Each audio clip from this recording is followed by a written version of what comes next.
बिस्मिल्लाहिर्रहमानिर्रहीम। Dear students, chemistry class 10th chapter 11 में आज हम डिस्कस करने जा रहे हैं सोर्सेज ऑफ ऑर्गेनिक कंपाउंड्स कि ऑर्गेनिक कंपाउंड का सोर्स क्या है। डियर स्टूडेंट्स, नेचुरली जो ऑर्गेनिक कंपाउंड्स हैं वो तो प्लांट्स और एनिमल से हासिल होते हैं। जो नेचुरल सोर्स है ऑर्गेनिक कंपाउंड का वो है एनिमल्स और प्लांट्स। एनिमल्स और प्लांट्स से नेचुरली ऑर्गेनिक कंपाउंड को हासिल किया जाता है। अगर हम एनिमल की बात करें तो दो मेन ग्रुप्स हैं, प्रोटीन्स और फैट्स। ये एनिमल से हम हासिल करते हैं। प्रोटीन में क्या आ जाता है? मटन, चिकन, एग, ये ऑर्गेनिक कंपाउंड्स हैं और ये इनका सोर्स क्या है? एनिमल। इसके अलावा फैट हमारे पास आ जाता है, मिल्क आ जाता है, घी आ जाता है, बटर आ जाता है। ये जो है ये फैट से हासिल होता है।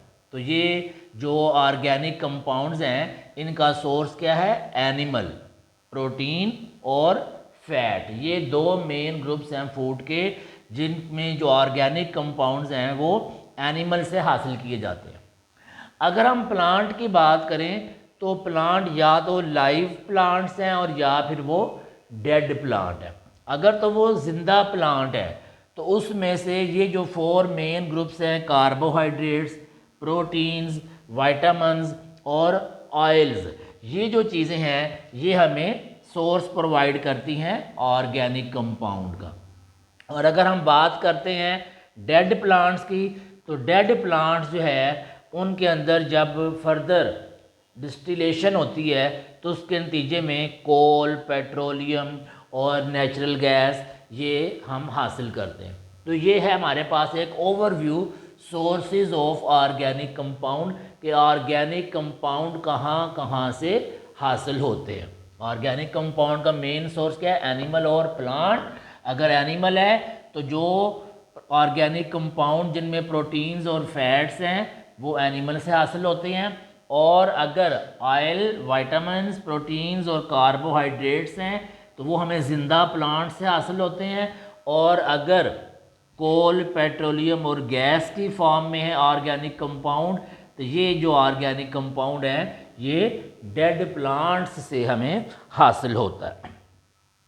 अब ये जो सोर्सेज ऑफ ऑर्गेनिक कंपाउंड है कोल, पेट्रोलियम और गैस जो कि डेड प्लांट की डिस्टिलेशन से हासिल हुआ है, इनको हम वन बाय वन डिस्कस करेंगे।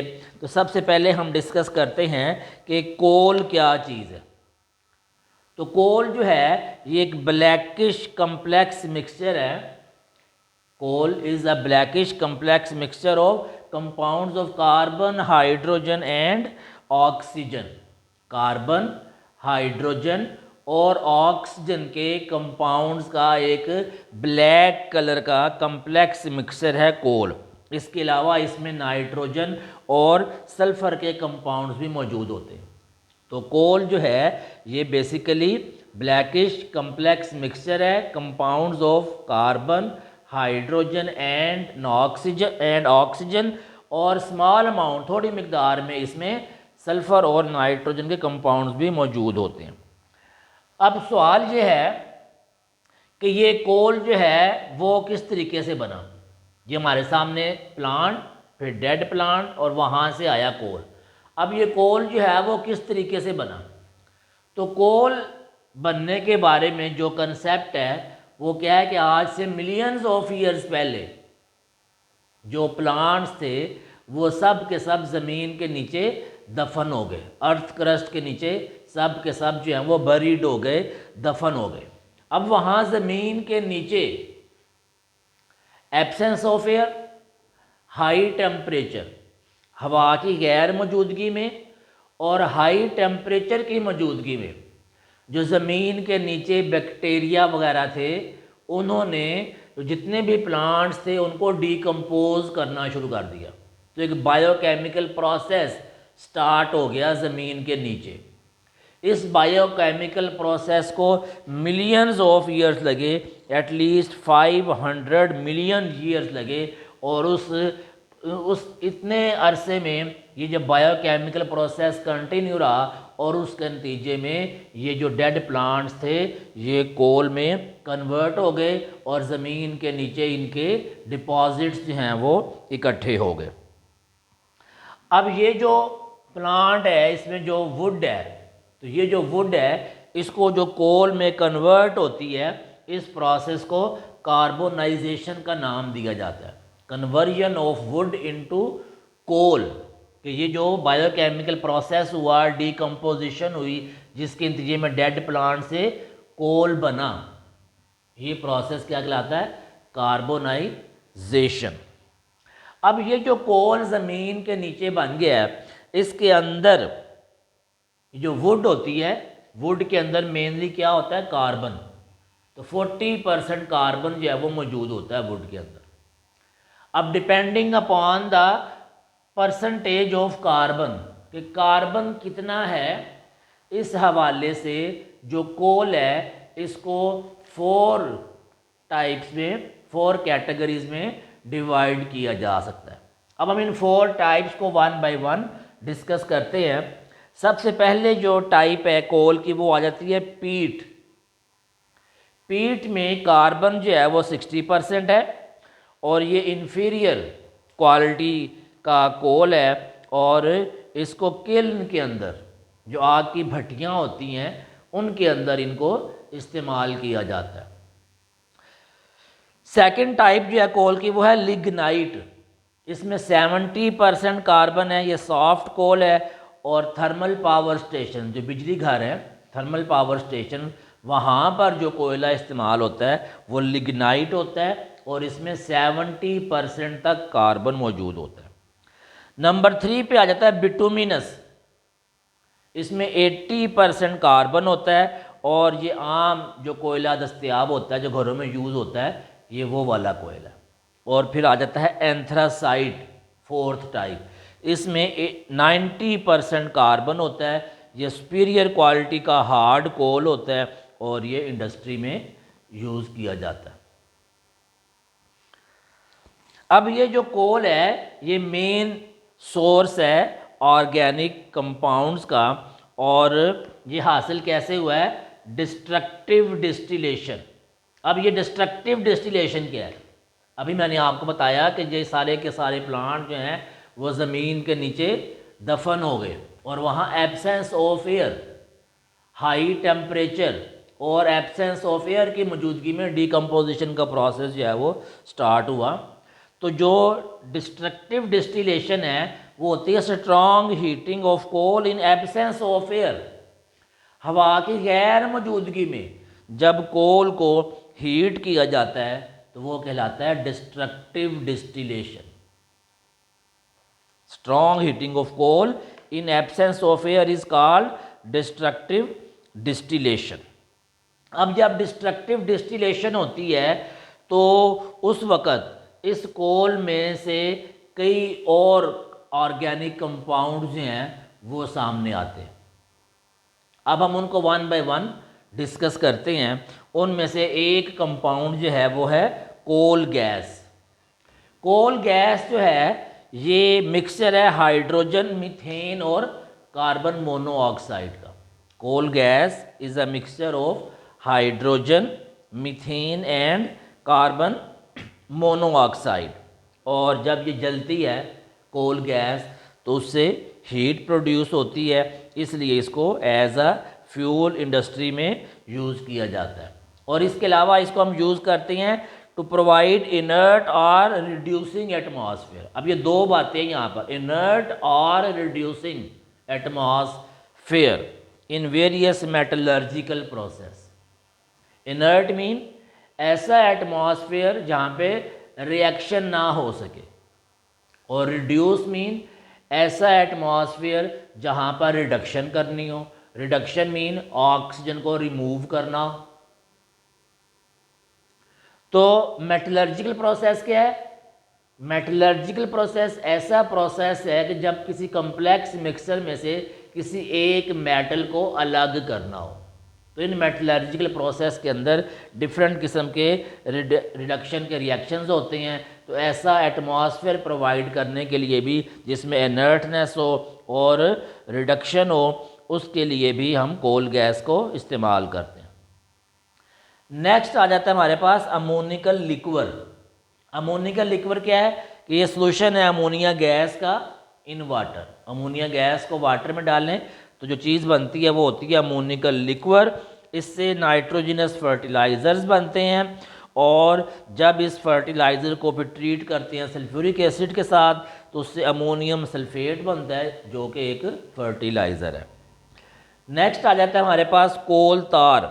कोल तार जो है ये थिक ब्लैक लिक्विड है और ये इसमें ज़्यादातर एरोमेटिक कंपाउंड्स होते हैं। मोर देन 200 एरोमेटिक कंपाउंड जो हैं वो इसके अंदर मौजूद होते हैं और ये जितने भी कंपाउंड्स हैं इन सब को हम फ्रैक्शनल डिस्टिलेशन के ज़रिए अलग कर सकते हैं। जो इम्पॉर्टेंट एरोमेटिक कंपाउंड इसके अंदर हैं वो हैं बेंजीन, फिनॉल, टॉलोइन और एनिलीन। ये जो केमिकल्स हैं ये भी मुख्तलिफ़ मकासद के लिए इस्तेमाल किए जाते हैं। इन केमिकल्स को ड्रग्स बनाने में इस्तेमाल किया जाता है। डाइज़, एक्सप्लोसिव्स बनते हैं, धमाकेदार चीज़ें बनती हैं, पेंट, वार्निश, पॉलिश बनती है इससे, प्लास्टिक, सिंथेटिक फाइबर और पेस्टिसाइड, कीड़े मार अद्वियात बनाई जाती हैं।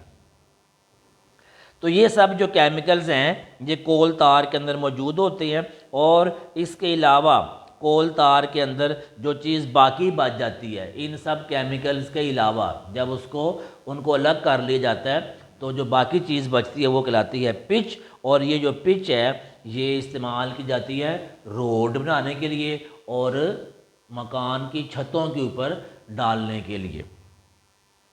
नेक्स्ट आ जाता है हमारे पास कोक। कोक जो है ये 98% कार्बन है और ये left behind residue of coal. Coal में से जो चीज़ बाकी बच जाती है वो सारी की सारी कोक है। कोल में से जो चीज़ बाकी बच जाती है वो क्या है? कोक। और इसमें 98% कार्बन है।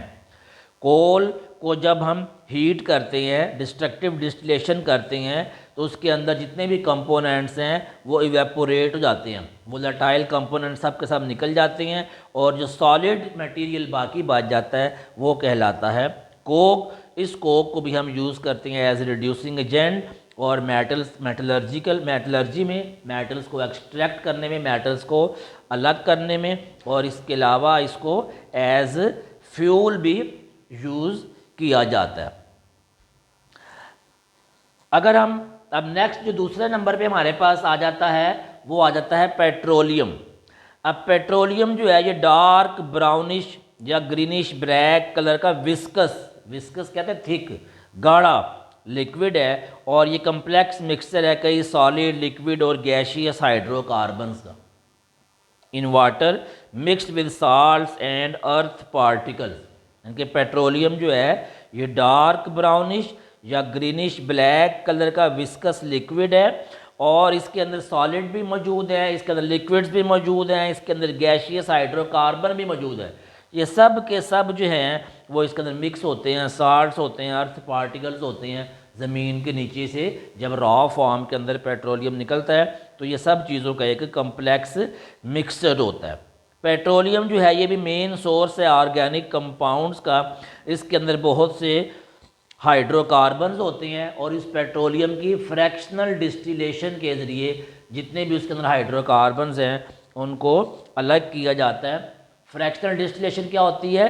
सेपरेशन ऑफ फ्रैक्शन कि उस पेट्रोलियम में जो हाइड्रोकार्बन की जितनी फ्रैक्शन है, जितनी मिकदार में वो मौजूद है, उसको उसके बॉइलिंग पॉइंट के हिसाब से सेपरेट कर लिया जाता है।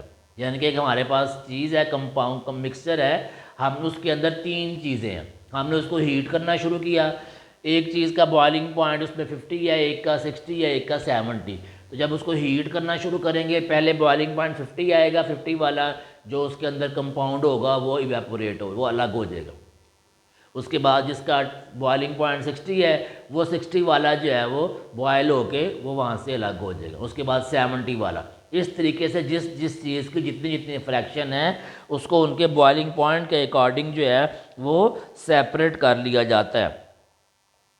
नेक्स्ट जो आ जाता है हमारे पास सोर्स, वो है गैस, नेचुरल गैस।